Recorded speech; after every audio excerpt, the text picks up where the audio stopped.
I'm Rachel Alday, and this is the Hospitality Breakroom, a podcast full of nuggets and secret sauce, where every Monday we'll shed light on what we've learned from the countless mistakes we've made along our journey in the chaotic and rewarding world of vacation rentals. Hi, and welcome back to the Hospitality Breakroom podcast. I'm Rachel Alday, and today I have Blane with me. And this is very exciting because we are starting a new season of the Hospitality Breakroom, which I don't know how much sense it's going to make, but this was the plan. Our first 10 episodes, which constitute our first season, were mostly focused at speaking to other people in the vacation rental industry. So people that work for our own companies like the one that we have here at Abode Luxury Rentals. And we decided that our second season, so our second grouping of 10 episodes, are going to be more directed at homeowners. So people that own second homes that they put up as a vacation rental for rent. And so that's what today's episode is, the first of our second season. So I think all of these episodes are going to also be very relevant to people in our industry, because everyone in our industry, we should all be thinking from our homeowners' point of view. And I think it's helpful to have conversations with the mindset of speaking to our homeowners, but also as someone in the industry to sort of take that mindset and learn from it. So today we're going to talk to Blane, who's on our homeowner relations team, and we're going to work out some nuggets and some secret sauce that will hopefully be helpful for both our homeowners and any homeowners out there, out of all of our multitudes of listeners, and then also anyone in the vacation rental industry that wants to think about their business from the vacation rental homeowners mindset. Okay, so Blane and I were talking before we got started, and maybe we should just do like a brief history on Blane, which Blane's been on the podcast before, and I know you already gave your history, but you want to do it again in case Sure. our multitudes of listeners maybe didn't get to hear the other episode? Yeah. Okay. I started Abode in June of 2020. I was renting from one of our sales agents, Tilly. She was my landlord at the time, and I love that. yeah. The short version was I wanted was doing seasonal work and wanted a full-time job, and kind of got to talking and got recommended, and You didn't take it the first time. That's true. Yeah. I turned down Abode the first time in the fall of 2019, but Then he came back. yeah. This happens. Mhm. People come back. Sometimes they leave and go to another job and then they come back. Or sometimes I think you might be the only, is this true? Do you know? Were you the only person that interviewed, didn't take the job and then came back? I don't think there's anyone else. As far as I know, yeah. Yeah. Okay. And Blane worked for this company called Ski Butlers, which is an awesome company that does ski gear delivery service in all three of our markets: Jackson Hole, Wyoming, Sun Valley, Idaho, and Park City, Utah. And that's like our main partner for ski gear delivery. And they do awesome training. And so we actually have a few people that work here that came from there. Sorry, Ski Butlers, but we love you. Okay. So Blane and I were talking before we got started, and Blane's been working different capacities with our homeowners for a few years, 2 now, 3. Probably about 3. And his role has changed over time because small business, things change. It's just how it goes. Plus, he's really good at what he does. And then he starts to get an idea that he wants to try this or that. And we love supporting that. Or maybe we get an idea that he should try this or that. So anyway, currently his role is, there's a team of 3 people that one of them is doing homeowner acquisition and homeowner relations. And then the other 2 being Blane and also Laura, they do homeowner relations. And so Blane also has sort of ownership over a very important client of ours. So as him and I were kind of just quickly for literally 3 minutes before we started recording, talking about maybe which topics we would cover today. One of them was the idea that we work hard at Abode at making sure that when our homeowners have really specific needs or wants for when they are going to arrive at their property for them to stay, that we try to do a good job creating processes and executing so that when they arrive, things can be just the way they want them. And maybe that's not the way we set it up for every guest, because maybe for our guests, we do it a little bit differently. But when a homeowner says, I want this thing placed right here when I arrive. We try to work to make that happen for them, even if it might not be like the regular placement for the guests. So we have a good example of that. You want to tell a story? Sure. Okay. Yeah. I mean, we have for the specific client that Rachel's referring to. There's some specific things that I think it's just uniformity, like wanting consistency when they come to town, whether that's the alignment of the towels in the bathroom. They want to make sure that there's two of each size placed in this manner underneath the sink. I want this many rolls of toilet paper placed here. I think it's a way for them to kind of have that. It's consistency, really, is the short version of it. It's like they want stability when they come to Park City and have that like consistent experience when they're here. So, and I think like this client, this is like it's our biggest client. And I think that, he really has a desire. He wants things like special for him when he comes to his house. And I mean, to me, it's like, okay, cool. Like, yeah, you should, you deserve that. And so, okay, sorry, go ahead. Yeah. Context always. Okay. I mean, that was kind of the point though. Yeah. It's like, that's what we do. And, try to reset the house as soon as they leave town so that it's, if they come on a whim, it's ready to go. Yeah. Yeah. But so, okay, this homeowner has like some specific requests. So for instance, and we stock towels, more than just like, the ones hanging on the towel bar. We stock more for every guest. We have like some back stock of towels sort of, but this guest wanted 2 of each size. So like 2 washcloths, 2, is this right? Or was it 3 for each sink? It's 2. Yeah. Okay. This was in the master. They have 2 sinks. Oh, this is every bathroom. Okay. Every bathroom. If there's a shower, then every bathroom has to look the So, same. but every sink, right? Per sink. Yep. So it was for every sink in the house. They wanted 2 washcloths, 2 face towels, 2 bath sheets. Did they want 2 bath mats too, or no? Okay. Nope. So this was the desire of 2 of all the towels you use on your body. And then they wanted 6 rolls of toilet paper. 4. Oh, 4. Sorry. I keep getting this wrong. Blane and I were talking about it and I said the opposite before. Okay. So 4 rolls of toilet paper for each toilet, like stocked, in addition to what's on the roll. And then they also have in their powder on the main floor, they have this dispenser for like those nice, pretty little like hand towels that are disposable. And those needed to be stacked. Was it a certain number? It's completely flush with the holder. Okay. So they wanted it flush to the very top of the holder. And these were like, we had found over time that if it was down and not flush with the holder by like 1 or 2 paper towels, that was considered a fail. And if there were 2 of every kind of towel in the master for each sink, but not in the other bathrooms, that's a fail. If there were 6 rolls of toilet paper or 3 rolls of toilet paper for every toilet, that was a fail. So because how we learn at Abode and everyone does through making mistakes, we learn by, getting close to the mark, but not hitting it perfectly and finding out like how angry that this homeowner got. And, a terrible feeling you get when a homeowner shows up and things are not perfect. And sometimes, some people on the team or even me in the old days, like maybe you start to think like, come on, like we put 6 instead of 4, like it's extra. But what we've learned is like, if a homeowner has a specific need or a specific want, a request, we have to really take it seriously, like write down the notes, write down the exact number of whatever it is that they wanted, take a picture of where they want that coffee maker sitting or where they want that vase on the counter, because they want it in that exact centimeter by centimeter location. And so we found through having this homeowner show up and things being slightly not exactly to what he asked that like, no, we have to get this right. So you want to talk about like what we did to get a process in place?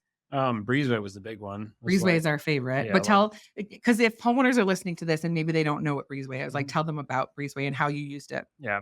Breezeway is our task management software. So it's basically the property profile for every home that we manage.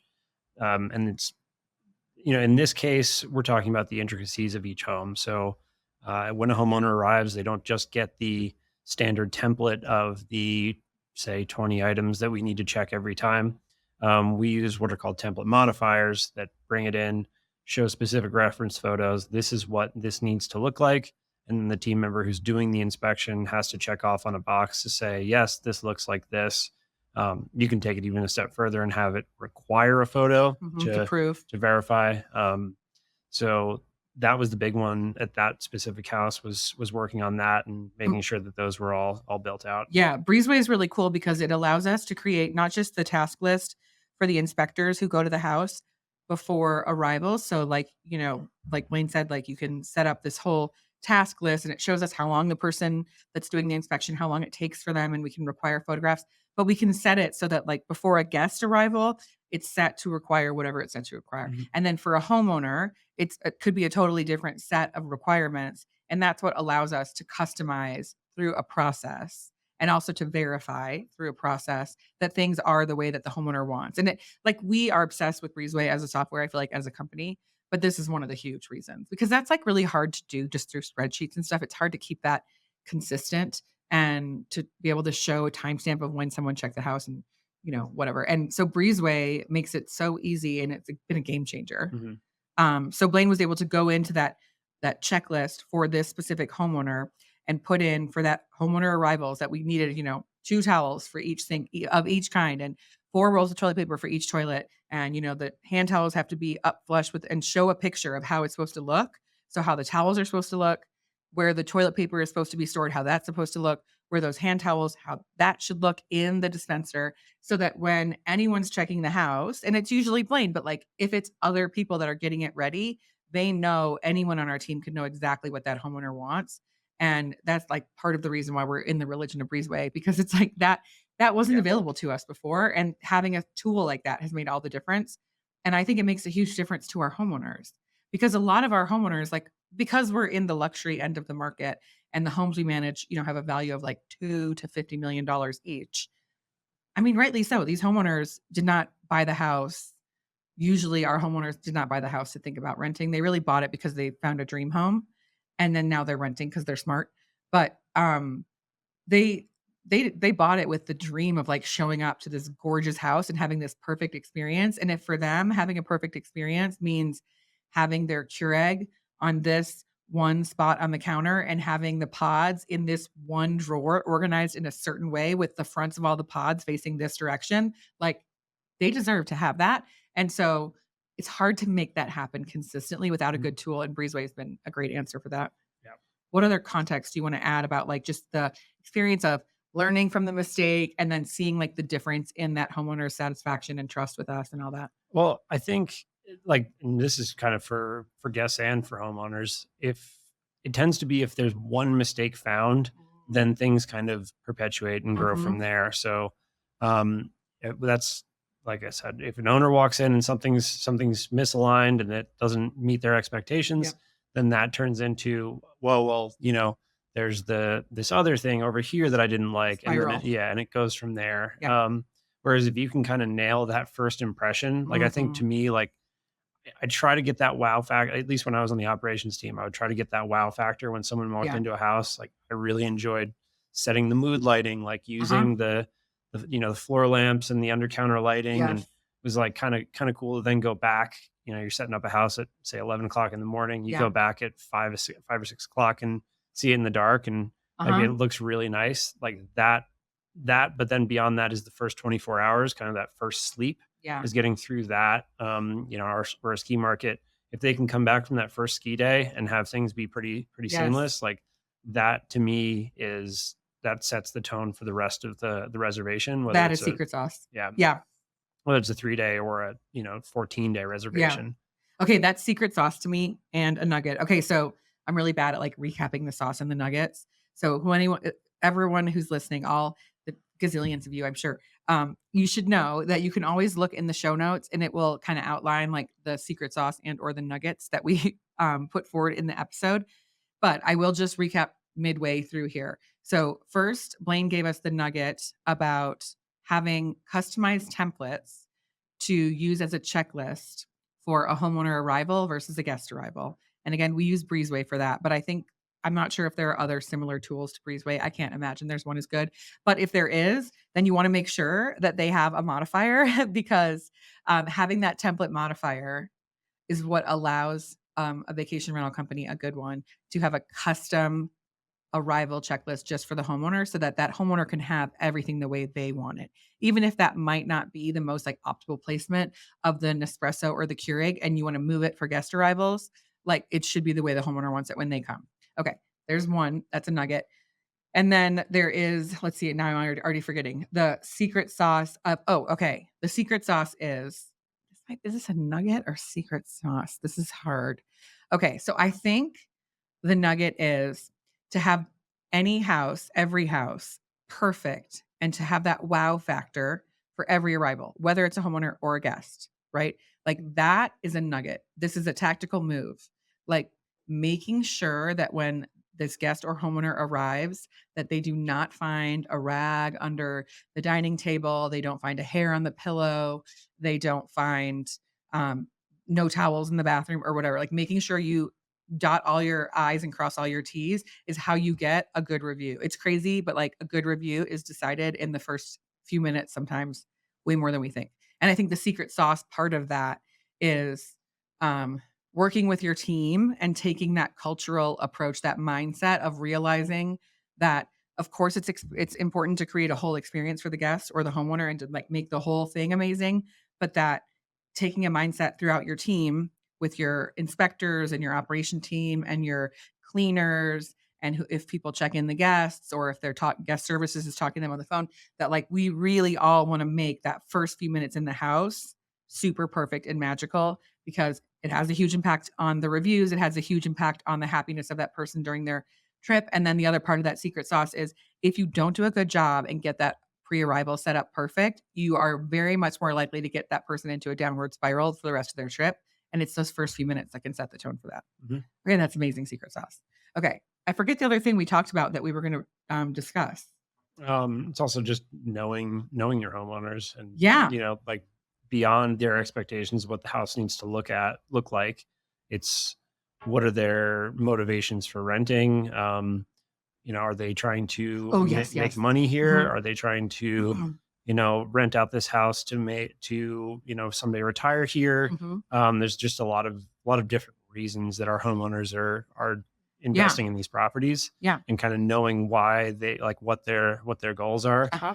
Some homeowners they want a certain nightly minimum, and if they can't meet that, they don't believe that it's worth the wear and tear on their home. Yeah. And I think that knowing those intricacies for each renter or for each owner is Mhm. an important factor. Totally. Okay, so people always say to us regarding our homeowners, because we are in the luxury end of things, people always say, well, I know someone that has a house in Jackson Hole and I can introduce you to them. Like they have a second home there, but they probably don't want to rent because it's like a really expensive house and they're really wealthy and they don't need the money. And it's like the motivation of why a person has a second home or why they choose to rent it is not just about how much money they have Mm. because renting a home for almost all of our clientele, they're not doing it because they need the money, right? It's like they didn't buy the house with the concept that they have to rent it in order to keep this house, most of our homeowners. And even when people contact us from a homeowner standpoint and they want us to consider managing their property, if we feel that they're too dependent on this rental revenue, sometimes we don't work with them because it's a pretty uncomfortable situation. And, we don't control the economy, we don't control the rental industry. And so it can be a sticky situation. So we do prefer to work with people that don't, in quotes, need the money, which is kind of funny because that's Mhm. not how people think about the vacation rental industry. And then that leads you into, well, like if they don't need the money, why are they renting their house out? Mhm. Well, I mean, overall, you could just say with an umbrella because they're smart. Because Yeah. a lot of these people, they own these multi-million dollar homes and they're only going to use them a few weeks out of the year. Well, they're not stupid. That's not how they got that rich. Yeah. And so they're going to try and, get some revenue out of it in a way that won't affect their use of the home. And that's where we come in. But I do think it's really important that we get to know our homeowners and that we think about their motivations, like Blane is saying. So I don't know, you want to tell people like some of the motivations that you've gotten to know from some of our homeowners and how that might affect how we work with them? Mhm. Okay. Yeah, I mean, I would say the most common one is someone who wants to have that house in Park City, but doesn't quite have the means to move here, whether that's, their job, their kids, they Yeah. just can't kind of pick up their life and move here. Totally. So that's kind of I would say the most consistent demographic. And then within that, it's trying to figure out okay, are you on a 5-year plan to do this, or are you on a 10-year plan to do this? Is this a retirement goal? Mhm. And what is it going to take to down the road? What is that going to look like? Are you looking to get some rental revenue to pay your taxes and maintain Mhm. the house, or are you hoping to potentially sell this house, get into something bigger down the line, renovate this house, things like that. So I think that's something that I see. How do you Um, find that out? Because I mean, if you're not in that initial conversation when we're mhm, acquiring the homeowner, right? When we're adding that new business, and we don't I mean, we sort of ask this, we try mhm, to, but we don't push it too hard because I do think in the initial conversations, people can withhold a little more because they mhm. don't know us that well yet. So do you feel like you're able to find that out over time, like through inferring, or do you do it through conversation or It's been pretty. I would say I've been in the role for what 6-ish months now. and so he's talking about in his role of being Um, like homeowner relation. So being one of the really like 2 or 3 people that are the only people in our company that talk to homeowners. yeah. Yeah. I think I've been lucky because most of the homeowners I'm talking to now Mhm. are established and have been here for a while. Yeah. So I'm trying to, now that we're getting into the Christmas season, the busiest time of the year, a lot of our homeowners are coming to town. Mhm. I'm trying to meet them at their property, get that face to face Okay, because that's a nugget. That's a nugget. Sorry to Mhm. cut you off. Yeah. But Helen, take a note. Helen is the producer of this podcast, and she's sitting here making sure she's noting all the nuggets and secret sauce for the show notes. So, um, making a point to get to know the homeowners, um, I think, and this is huge. This is the nugget, really. Meeting them when they come into town, or at Mhm. least talking to them. Not everybody wants you to come over, but we strive to meet our guests at the house and check them in. And it's hard to get that for every single one of our guests, but we strive to get towards that goal of 100% of that. But with the homeowners, like how could it not be more important to meet the homeowners at the house? And Mhm. so again, it depends on what time they arrive and if they even want us, maybe they just want to chill and they don't want to talk to anybody. But we do okay, here's the 2 nuggets. Number 1, our homeowner relations team reaches out via email to all the homeowners how far in advance of their arrivals? Like a month? Yeah, about a month. About a month before. So, like, every week or so, they're sending out emails because 'cause they're reaching out to homeowners that are coming in the next month to see, "Okay, hey, we have you down to arrive on this day. What time are you coming?" And that is to let them know that, like, "Hey, we know you're coming. We're getting the house ready for you. And, like, please tell us if you need anything specific, and can we meet you and chat with you?" And then so that's one nugget. Find out when you know they're coming because you see it on your calendar. I think it's really important to, make sure that you can try and meet them. And then from the homeowner standpoint, I think this is something to think about. If you're working with a company, do they do this? And if not, maybe you could ask them to do it because it's like such a great opportunity to see the company that's taking care of this really important investment and to be able to have a conversation where when you're writing an email, you might forget to like bring up a few points, but once you get into a conversation face to face, you're going to bring up more stuff and solve more problems. So I think those are the 2 nuggets: meeting your homeowners when they come to town to stay in their own home, and also sending that email out and asking what time they're coming so that you can show them that you want to make that effort to be there for them. Okay, Mhm. sorry.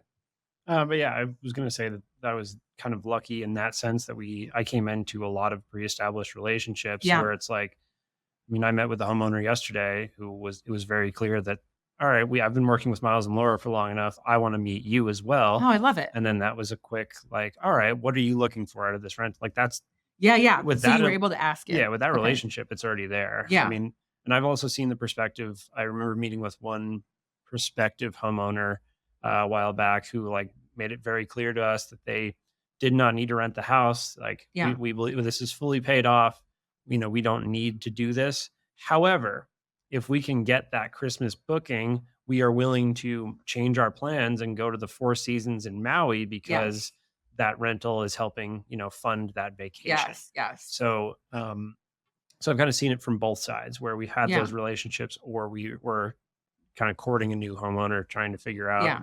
if it'll be a good fit. Have you ever asked someone the question of like, what's your motivation so I can better support you in taking care of your house? And have they ever been like, I don't really want to get into that. Or like, have they ever, because I feel like I get a little nervous to ask Mhm. homeowners that, maybe more nervous than I need to be. Yeah. And I'm thinking maybe no one's ever even told you, don't ask me that. I So think, why am I nervous? I think more than anything, it's like, it's kind of getting a pulse on the way the conversation's going. Yeah. Like if they're, I think it can work in either like a positive tone or a negative tone. If Uh-huh. someone comes and they're like, "Hey, I'm really loving the service that you're doing," Yeah. you know, then that you can kind of phrase that of like, okay, great. What do you like about the service and how can we How can I continue? help you more? Yeah.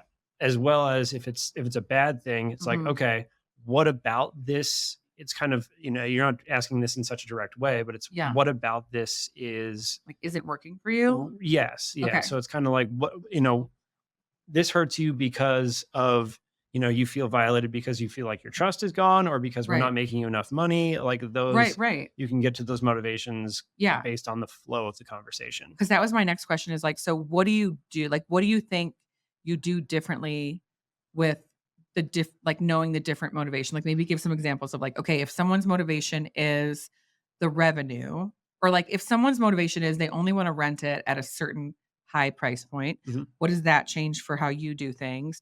Or if it's like someone, their motivation is just to rent it and because they plan on moving in soon, like in 10 years or 5 years, Mhm. like maybe what's the difference of how that would look with how you deal with them?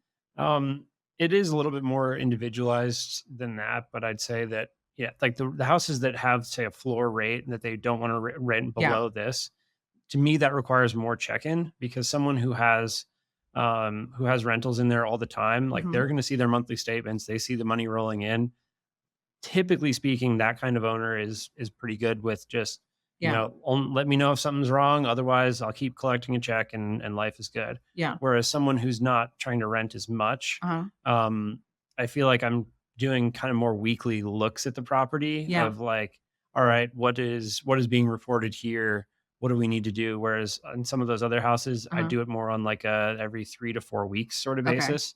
So if someone Wait, has that's not to say we check the house every 3 to oh, 4 yeah, weeks. no, We check the house every it's just week, me personally but just looking like the at mindset yeah, of it. yeah, Okay, me okay. personally looking at what's Yeah. but, Well, and I do um think sometimes most times that people have a basement rate like that, we're talking about like a 6, 7, 8 bedroom house, mhm, which does tend to require a lot more crazy attention because maybe it's like 8 or 10,000 square feet right. versus like 3,000. Yeah. Yeah, I mean, it's kinda simple. If there's more footprint to a house, there's more things that can go Yeah. wrong. So, like, I it's just mean, I think from a homeowner standpoint, because hopefully there's just absolutely thousands and millions of homeowners listening to this podcast one day. I think it's interesting to remember when you're working with a vacation rental company and a property manager that, we are interested in knowing what your motivations are. And we feel like knowing that can help us, not just from the standpoint of like focusing on revenue or not focusing on a revenue, because most companies, including us, like we're only operating off percentage of revenue. So obviously we are revenue focused, just like the homeowners. But it does kind of help to know um, what a homeowner's motivation is because it helps us to better make a homeowner happy and like give them what they want. Otherwise, it's a guessing game. mhm, And I feel like sometimes we can end up spending too much time guessing what someone wants and it takes away from our execution because we're like, should we do this or should we do that? Should we put 6 rolls of toilet paper or should we put 3? mhm, Like I put 6, but I'm taking 3 back because I think that's too many. And then I put 2 towels, but that's not enough. And then, yeah, but if we get that feedback that's like, I want this like this, and I'm mhm, doing it for this reason, then we can really work to right, create our processes around that and give them that. yeah, Yeah, and I think from a homeowner standpoint, like, I mean, hopefully this is helpful for homeowners to hear, like, we care, we are trying, and I think most companies do care and they are trying, and sometimes it's hard to ask people questions that maybe seem a little bit intrusive, mhm, but if we're able to build a relationship with the homeowner where we feel comfortable asking that and they feel comfortable sharing, mhm, it can really change the dynamic. And then we have homeowners that have been with us for like, I don't even know, 15 years or something, and more than one, like numerous. And I think those are the relationships where there's the best communication. mhm, Yeah. And it obviously like makes a huge difference if you have people on the team that are willing to talk to the homeowners, that are interested in connecting with them and building that relationship. And I think, look, that's hard. Like for any company to have staff that really actually cares, it's hard because it's a job. mhm, And we're super lucky at Abode, and obviously with Blane, like this was his idea for a topic, by the way. I did not think of this. We just planned to sit down and talk, and then 2 minutes before we started recording, Blane was like, "I think this is what we should mhm, cover." But to me, that just shows like how much you do care. Like it was your idea of something to talk to people about, and then your concepts of like how you do it. yeah, Like no one trained Blane on that. Like you just came up with it, mhm, which is amazing. yeah. So thank you. Yeah. And I Yeah. mean, another thing to build on that, I think, is like in a way, it's if they're it's kind of the situation of like, if they're happy, then I'm also happy, Mm-hmm. because if an owner can show up and have everything Yeah. turnkey ready to go, then there's really not a lot of follow up on our end either, and Right. that's mutually beneficial. They don't have to think about us on their Yeah. vacation, and we can know that they're in the house and Yeah. enjoying themselves. So So wait, was it you or Chris that talked about the sus in the beginning? it was Chris's Was idea. Chris. Yeah. Okay. But that's it's a oh my gosh, I'm keep thinking black die. No, it's a Ski Butlers thing, right? Was it? Sort of. It was Okay. kind of based on the fact that, like, we didn't really have at that time, we didn't have a real process Mhm. for checking, or like we would show up to a house day of arrival and get it ready. Yeah. And that seemed that it was kind of it was more problematic than it was worth, because you'd More show up to a reactionary. house. Yeah. Like, Yeah. I mean, for example, I was at a home this morning. We had someone there 2 days ago, checking the property. Mhm. But I showed up and the heat wasn't working. So 'Cause that could I, happen at any time, and Mhm. it's like, yeah, that can Yeah. just show up, right. And I was there at, 9:15, which probably got me there 2 hours before the Mhm. inspector got there. And that's just one quick like thing with that. Yeah. But in general, it was that you were kind of setting up your own arrivals for the next day. Yeah. And now we try to get in a couple days beforehand, which Mhm. will then give us that extra time to do Yeah. it. So Ski Butlers, the connection there was like, you have someone packing the order entirely the day before. You don't Okay. show up to go do a Pack your orders delivery. that day. Yeah, do Yeah. it like you were getting in the car at by 6:30 in the morning Yeah. and getting on the road. Yeah. So Okay. you had everything, basically like your whole toolkit ready to go. And in this Yeah. case, it's like having the house again ready to go. Yeah. So Because we talk about sus within our team a lot, which is like a type of inspection that yeah, we do. stands for setup for Yep, success. set it up for success. And Yeah. so I think that to me is kind of like what you were talking about with the homeowners too, is like, all the things we can do to set ourselves up for success, whether it's, template modifiers on the checklists for inspections for a homeowner arrival, whether it's taking the initiative to build the relationship and then ask the questions about what their motivations are, like all of these things. And this is really, I think, some secret sauce here is like what you can do to set yourself, your team, your company up for success with the homeowners, because it does come down to all the like operational tactics, but the process around it, and not just like the process that you wrote, but like the mindset behind that process of getting everything ready to set everyone up as much as possible for success obviously creates more efficiency and Mhm. keeps people happy. And then to me, it's like, again, you know, we're talking about an arrival for a homeowner, but the same with a guest. You're setting it up for success when those people get there. If you are successful and they have a nice first few minutes in the house, it is amazing the magic that creates Mhm. versus, let's say everything was perfect, but there was a rag left under the table and a hair on the pillow. And even if you've done perfect maintenance for that house and everything's great all year and you've taken care of this guest before they arrived or the homeowner and you've got everything perfect and there's flowers and there's, their food in the fridge and whatever, but those little mistakes and maybe they get pissed and then it's a spiral downward and all it took was those extra steps, thinking ahead. Mhm. So anyway, I think we covered good stuff. You do too, Yeah. hopefully. Blaine is not as excitable as I am. He tends to be more like stoic, which I am very much into stoicism, so I can appreciate that. But outwardly, I do not appear stoic. It's just not my nature. So I just want everyone to know Blaine is very excited about this episode right now. He is inside, he's bursting. You just can't tell. But thanks for all of our listeners. And it might just be my mom and maybe Blaine's mom and maybe his girlfriend. But and hopefully my husband, because we all work together. But anyway, if there are more people listening, I hope this was helpful, both for homeowners and for people in the vacation rental industry. And we will be back next week with another episode of the Hospitality Breakroom. And again, our next 9 episodes after today are going to be focused on speaking to our homeowners or speaking to people in our industry, thinking about that homeowner's point of view. Thanks so much.